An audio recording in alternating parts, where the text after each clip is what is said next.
Happened to brand Nigeria? We were trying to brand Nigeria at one time. And I think the whole intention of the whole exercise was to achieve these things we're talking about now. We took one step and then suddenly we stopped dead in our tracks. Mrs. Do you happen to know what happened to that effort? Because it wouldn't have been a misplaced effort at all. Well, in all due respect, I think the plan to brand Nigeria was just a way of bringing a consciousness to the Nigerian people that we need to work on building the perception of Nigeria as a brand. So the idea was great.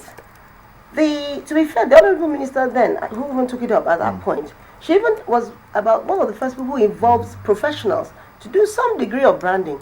But you see, just like I always find it interesting that if we build mega $1 million brands for multinationals in Nigeria, it tells me that something is not right with us doing our brand building. These our clients, as we call them in advertising, they are very smart. You know what they do?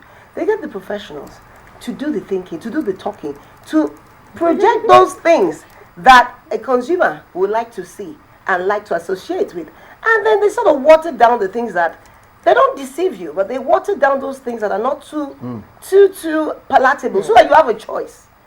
All we need to do in Nigeria is simply consistently build a brand. By the way, a brand takes years to be built. And one problem I think we have is that we just need a think tank in government whose job is to advise the president, the minister of information at different levels using professionals. And I believe it's a group of professionals. Their job is to consistently evaluate, like we do with campaigns for clients. Every plan you have, what is the vision? Review it. It should be consistent. The building of Nigeria as a brand. You may have people come and go, just like you have campaigns. You have different agencies that work on different brands, but the objective is still the same. Okay, we've got a caller on the line. Olushola, good morning. Good morning.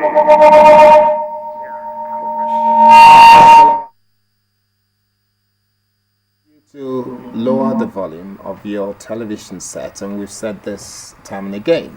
Is Olushola still there? Okay, we're going to have to come back to you. Having said that, though, from what has been shared so far, the question that a lot of Nigerians, both at home and especially in diaspora, the question they always ask is, can we build a brand Nigeria that is good when so many bad things are happening? Can we? Is it possible? I think we can.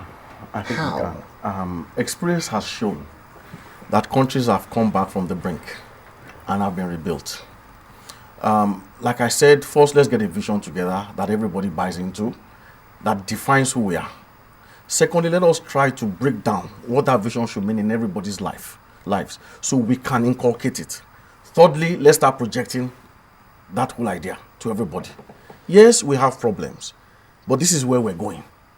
And these are the steps we're taking to get there. This is how it's affecting our school children. This is affecting our families. This is how it's affecting society. Can I break you in your stride? Yes. Can you build a brand based on where you're going rather than where you are at? Yes, definitely. How do you do Definitely, that? because a brand is an experience. Can you please just hold that? Yeah. We have a caller on the Okay. line again. If you are there, please just kill the volume of your TV set. Douglas, you're on air. Yes. Good morning. Good morning. Yes. Before I contribute to this particular program, I watched the earlier one talking about women, abuse of women and all that. But my challenge is this. They come on channels and other TV stations, they contribute, we speak a lot of grammar. At the end of the day, nothing is done.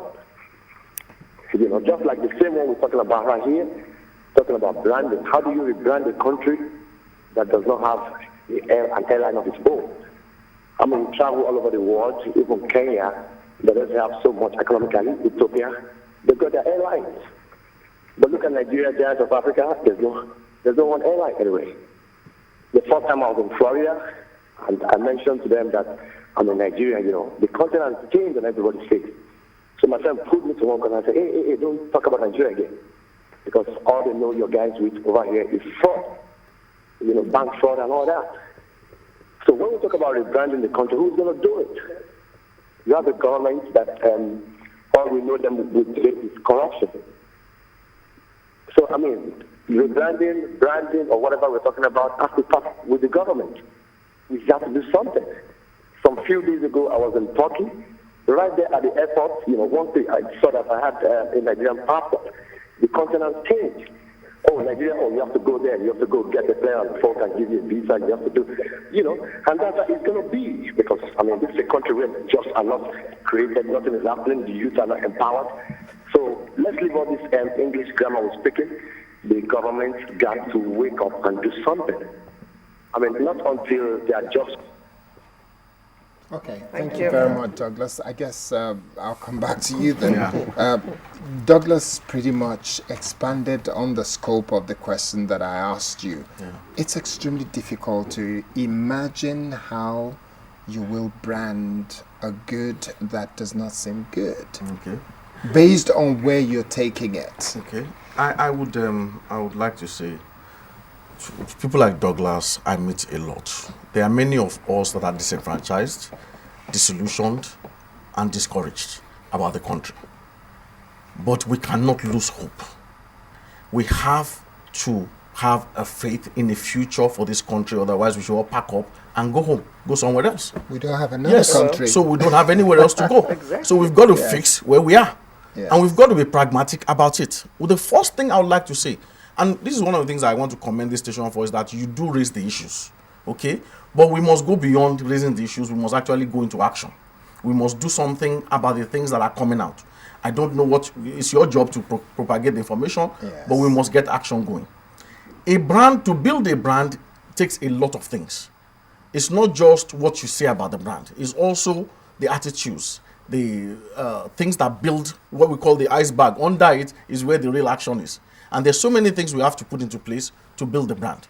However, in the case of Nigeria, we need to start bringing out the positive things that are going on in this country. There are many things that are positive, that are not negative, that are helping to build. And we need to look at those things and highlight them. We need to celebrate our successes. We need to also, in a way, identify where our weaknesses are, our failings, and show clearly that we understand them and we're dealing with them. Otherwise, people will tell our stories for us. And they will tell our stories for us in a way that is unsavory and propagates or perpetuates this concept that Nigeria is actually a bad country. I don't believe Nigeria is a bad country. I am a believer in this nation. I see positive things happening every day I go out of my house. Yes, there are negatives. There are many negatives. But I also choose to celebrate those positive things I see. And I highlight them. Yesterday, I was just having a discussion with my daughter. My daughter is in school and she's studying law. And, she read the profile of Funke Akindele, Jennifer. And she was so impressed. She was so touched. She said, you would not know that this person actually is doing so much. And she said to me, I would love to meet her. And this is my own daughter who is actually Western trained in orientation, but she celebrates Nigeria. And she says, I need cases to be able to tell my own colleagues in school that Nigeria is a good country. Everything I see, everything they hear about us is all negative. They hear about corruption, they hear about 419, they hear about all these things. They don't hear anything good happening in Nigeria. And yet there are things happening here. So we cannot let the West tell our story. We have to tell our story ourselves. Let's ask the PR expert, the president of Consultants Association of Nigeria. Now, if you were to be the consultant to the President of the Federal Republic of Nigeria today, what practical steps would you be saying? Would you say that we need to change our economy? We need to bring more light first before we think of branding? Should branding come first, or should the hard work of changing the things that is used to define us? Branding, sir, is not an abstract. It's not abstract. It's something it's based that you do as you are working on the infrastructure, your education, everything. All that we're saying is, when you are doing that, emphasize, accentuate the positives. I was in Egypt for a conference, and the taxi, when once said, I'm from Nigeria. Amuneke, Okocha. Yeah. That's what they think. That's of. our sports brand. We have a sports brand. We have a people brand. People are once you are from Chino Achebe's country. Oh, you are. Nollywood has given us some. That's heritage and culture. We have positives that we can highlight. The question is, who is doing it? Yeah. You have to go beyond information dissemination to communication. And then Mr. Douglas, who talked about government. It's about Nigeria, not just about the government. Yes, the government should take the lead, but we all, in our small endeavors, in everything we do, we are building the Nigerian brand. So, are you doing positive things for this brand or negative things?